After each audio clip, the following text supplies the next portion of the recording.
Greetings, fellow mathematicians. Let's investigate how we can use a learning place, a teaching place, to develop the problem-solving understanding and capacity of our students. On the website, select the problem-solving PowerPoint for the concept that children have been investigating.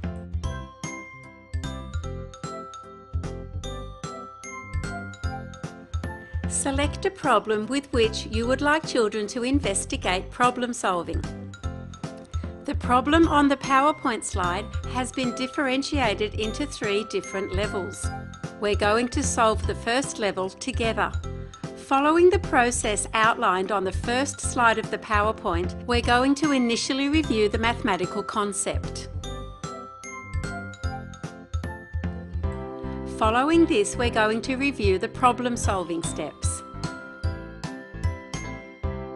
The problem-solving steps used at a learning place, a teaching place, are based on research, and they are read, understand, choose a strategy, use a strategy, and check. The first step in problem solving is read, but it doesn't mean we have to read the entire problem. A lot of the information provided in problems is often irrelevant to solving the problem. How do we know if the information is relevant? We first need to know what it is that we have to find out. For this reason, the part of the problem that we're going to read is the part that is asking us to find something out. Initially teaching problem solving to children, we want to make this part obvious. For this reason, we have covered up the information parts and only left the part that is asking us to find something out uncovered. Over time, you will be able to leave the entire problem uncovered, and children will be able to locate the part that is asking them to find something out and read that first. In our example problem, we are being asked to find out how many tomato plants are in the garden. We have now completed the first step. We have read the part that is asking us to find something out. The second step in problem solving is understand. This is where we're now going to think about what information we're going to be given so that we can find this out, and then we're going to look for that information. Asking the children what information they think we will be given may uncover a misconception.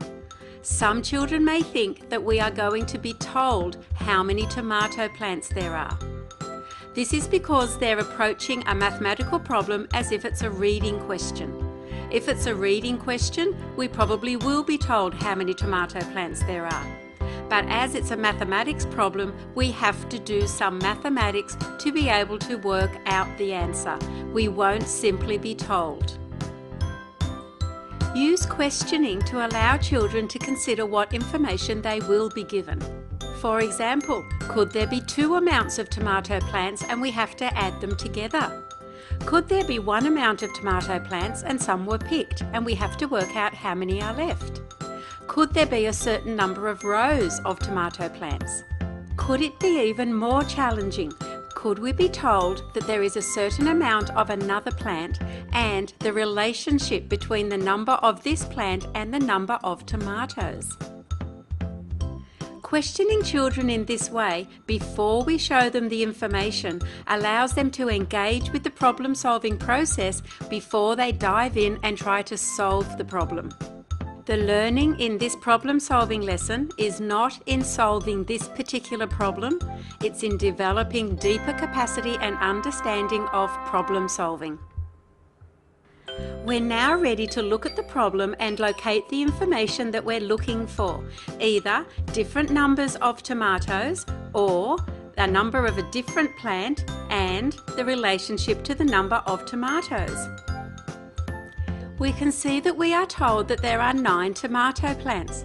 Children who haven't gone through the deep understanding of the problem before they look for the information may decide that this is the answer they're looking for. But because we've understood the problem and decided that we're going to be looking for more than 1 amount of tomatoes or a number of another plant and the relationship to tomatoes, we're going to look further. And we can immediately see that for every 1 lettuce plant, there are 9 tomato plants. We're also told that there are 4 lettuce plants. We've now completed the second step, which is understand. Before we can jump in and solve this problem, we now need to choose a strategy that's going to allow us to solve it. Step 3 is choose a strategy. Encouraging children to take notes as they're choosing their strategy will give them a better chance of actually being able to solve the problem. So we know that we have 9 tomato plants for every 1 lettuce plant. And we need to work out how many tomato plants would be the same as 4 lettuce plants. So what strategy could we use? If we know that for every lettuce plant there are 9 tomato plants and there are 4 lettuce plants, would we multiply 4 by 9? We've now followed the third step in problem solving, and now we are ready to solve the problem. The fourth step is use the strategy to solve the problem. Our mathematical concept is multiplying by 9. Children will now use their strategies to multiply 4 by 9. Many problem solvers stop here before they've checked if they have actually answered the problem. The fifth step is very important to ensure that you actually get the marks for all your hard work. The fifth step is check. Check that you have actually answered the problem. We were asked to find the number of tomato plants. Does it make sense that there would be 36 tomato plants if there are 4 lettuce plants? Yes, it does. So we have guided children through solving the first level of the problem as a class. Children will now solve the second level of the problem with only as much guidance as they need. Some children may need a lot of guidance, while other children will be able to work out how to solve the next level of the problem more independently.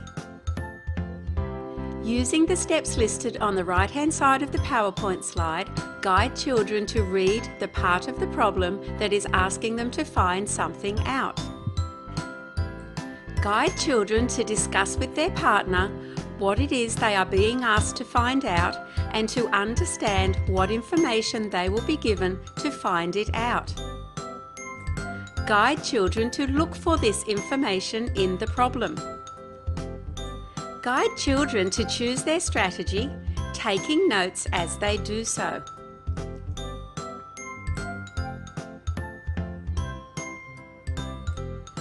Guide children to use their strategy, and guide children to check that they have solved the problem. So children have now solved the second level of the problem with as much guidance as needed. Children will now attempt to solve the third level of the problem independently. They will read the part that's asking them to find something out. They will use their understanding to decide what information they will be given and to look for that information. They will choose a strategy to find it out, and they will use their strategy to find it out. And finally, they will check that they have in fact found it out.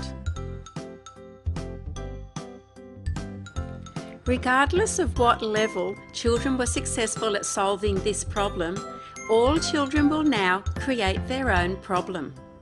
They will use this problem to give them ideas of a problem to create.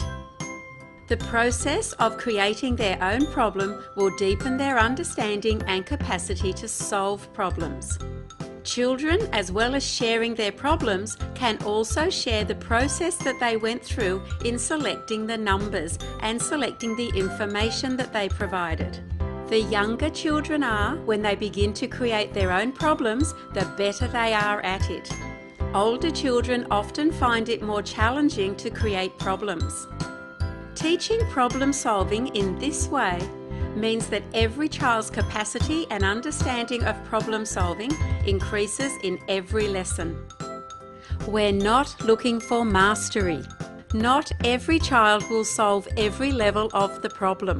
In fact, in some lessons, a child may solve no levels of the problem independently.